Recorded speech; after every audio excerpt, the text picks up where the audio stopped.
हम सुहागनी अपने सुहाग के लिए यमराज से लड़ाती है, अपना सुहाग नहीं मांगती। जो घेवर एक पल के लिए भी कुंदन भाई से और गन्नू से अलग नहीं हो सकती, वो खुद उनसे अलग हो रही है। क्यों? चलो, कम से कम कोई तो है जो मुझे इतनी अच्छी तरह से जानता है, मुझ पर विश्वास करता है।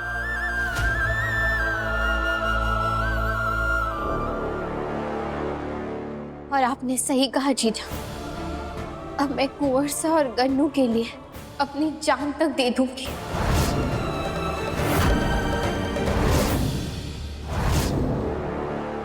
मैं आप सबसे वादा करती हूँ कि अगले 2 दिनों में मैं खुद कुंवर सा और त्रिशा का ब्याह करवाऊंगी। ओ हेलो, तुमसे बात कर रही हूँ, ध्यान कहाँ है तुम्हारा? जहाँ थारा ध्यान होना चाहिए। मतलब? त्रिसा, अरे कोई बात समझ ना आ रही। घेवर कुंदन और थारी शादी के लिए इतनी आसानी से कैसे मान गई? जे मैं उस छोरी को जितना जानू, वो गन्नू और कुंदन को अपनी जिंदगी से इतनी आसानी से जाने देगी। जे बात हमारे को हजम ना हो रही, कुछ तो गड़बड़ है। कल रात मुझे कुछ ऐसा पता चला है जिससे मेरी आंखें खुल गई हैं। हाँ, पार्वती के साथ कुछ ऐसा हुआ था। एक राक्षस ने धोखे से स्मृति नाश मंत्र पढ़कर उनकी स्मृति छीन ली थी। तब मुझे एहसास हुआ कि मेरे साथ कोई खेल खेल रहा, मेरी याददाश्त के साथ खिलवाड़ हो रहा। उसके बाद मैं वहां से सीधा डॉक्टर के पास गई। डॉक्टर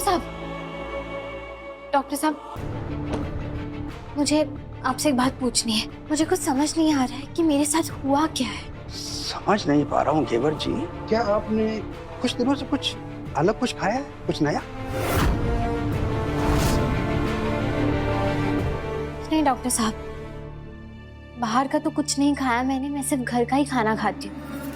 देखिए घेवर जी, आपके ब्लड रिपोर्ट्स के मुताबिक आपकी याददाश्त जो है ना, कुछ ऐसा खाने से जा रही है जिसमें पारा बढ़ा हुआ है।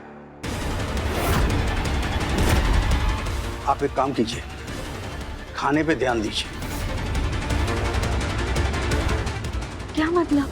इसका मतलब ये कि इस घर में ही कोई है जो मेरे खाने पीने की चीजों में कुछ ऐसा मिला रहा है जिसकी वजह से मेरी याददाश्त बार बार जा रही।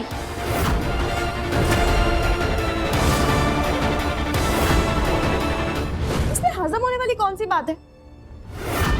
जिस तरह घेवर को हमने सताया है, उसे तो यहाँ से जाना ही था। और वैसे भी